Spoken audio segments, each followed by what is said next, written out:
Slow cooker lemon cheesecake. Grease the base and sides of an 18cm springform pan and line it with baking paper. Place biscuits in the food processor and process until finely crushed. Add melted butter and process until well combined. Spoon into the pan and use a straight-sided glass to spread and press the biscuit mixture over the base and sides.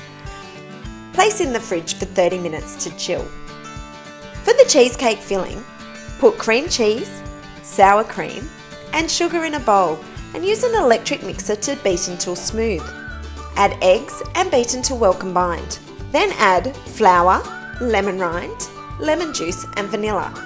Beat until well combined. Pour the cheesecake filling into the pan. Place a small wire rack or upturned heat-proof saucer in the base of a slow cooker. Sit the springform pan on top, cover and cook for 2 hours on high or until the filling is just set. Turn the slow cooker off and uncover it slightly. Cool the cheesecake in the slow cooker for 30 minutes, then chill in the fridge. For the candied lemon topping, line a baking tray with baking paper. Stir sugar and water in a small frying pan over medium heat for 3 minutes or until the sugar is dissolved.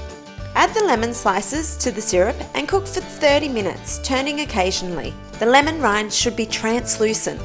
Transfer to the tray. Reserve the candied lemon syrup.